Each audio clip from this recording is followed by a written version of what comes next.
was a guerrilla street artist not so long ago, but Shepard Ferry's work is going increasingly familiar. He's turning a corner. Rita Braver has a portrait of an artist.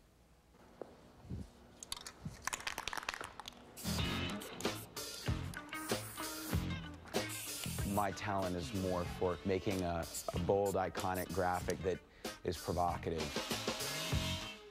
He's the artist of the moment, the one who created the famous Obama poster. He first gained fame for his street art. Yet his in-your-face style, brimming with political angst, has earned him a one-man museum retrospective at age 39. Oh, cool. So you might expect Shepard Ferry to be brash and a bit full of himself, but you know, the opportunity to share my work with people is what's rewarding, not so much the focus on me. In fact, Shepard Ferry is an earnest young man who seems to save his rage for his work. I describe my art as graphic art with social and political messages. Like Greetings from Iraq, based on a vintage postcard of the geyser Old Faithful. You know, it's an explosion and there's warplanes overhead. You know, I think that whether you're a citizen of Iraq or a U.S. soldier, it's not a pleasant place to be. Ferry's one-man show at the Institute of Contemporary Art in Boston features everything from wall-sized murals composed of anti-war, anti-materialism graphics to portraits of Ferry's idols in art, politics, and music. It's incredible to have so much work in one space, and I've always Of course, the Obama portrait is featured prominently, along with a thank you note from President Obama. Your images have a profound effect on people, whether seen in a gallery or on a stop sign. So he's acknowledging the power of public art, and he's a little subversive there too. Ferry, who's been arrested some 15 times, got the campaign's permission before making the posters. I didn't want to be a liability to Obama because I do have a record of being arrested for street art. It became the image of the campaign. A Time magazine cover, hundreds of thousands of posters, and 4 original collages, including both this one and another just installed at the Smithsonian's National Portrait Gallery. Ferry says he hasn't made money off the Obama image because he plowed profits back into producing more posters. But now he's locked in a legal battle with the Associated Press, which owns the photo on which Ferry's creation is based and wants to be paid. I think fair use in the way that I've interpreted it, and if you look at pop art over the last 50 years, I think that that reinforces that assertion. When you look at that image of Obama, you don't see an Associated Press photograph. You see something that is absolutely and distinctively Shepard Ferry. The museum's director, Jill Medvedow, says Ferry is just doing what many artists have done for years. I think the key here is the transformation of something from its original form into something absolutely altogether different. Medvedow says she wanted to stage a show of Ferry's work in part because he expounds on so many artistic traditions, from Soviet realism to Andy Warhol-style multiples. Like many artists who have come before him, he is playing with some big issues: war and peace, propaganda, public space. Ferry creates his work in his Los Angeles studio. I see things and they give me an idea, and then I figure out, well, how am I going to transform this to what I want and how it's going to best convey my idea.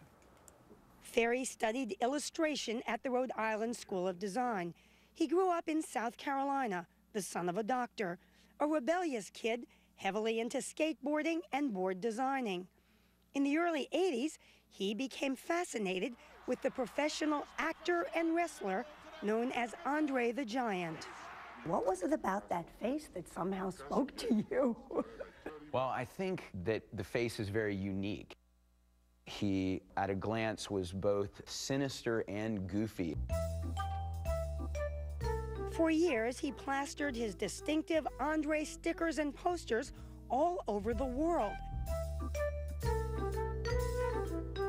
often adding the word obey.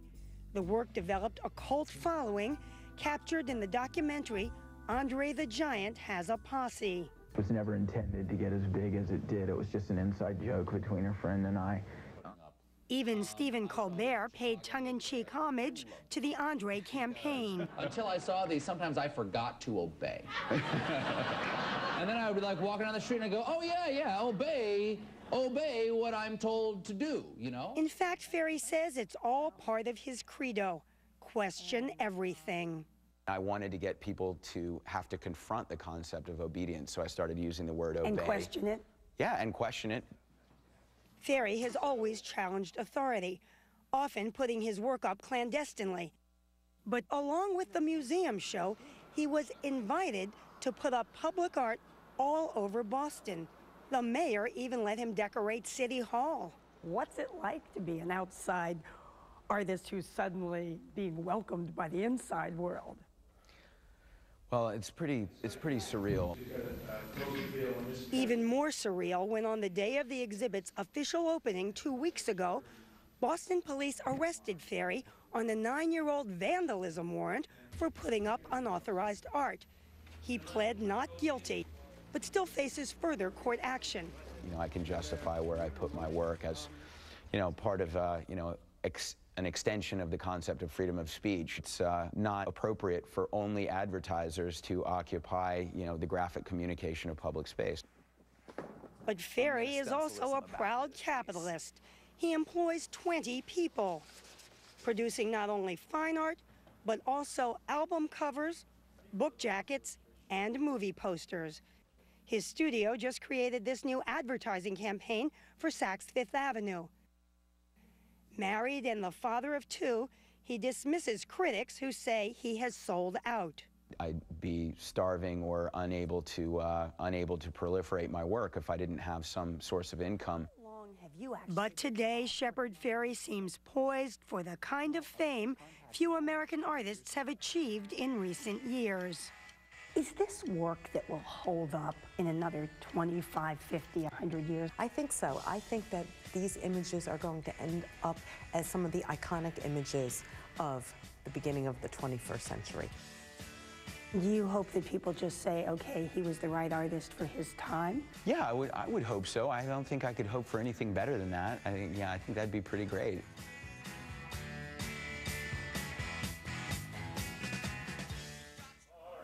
Coming up, then Here I come to save the day. and now. I used Craigslist to find an apartment. I typed in my minimum, maximum for rent, and a picture of my parents' basement popped up. And later, end of the road.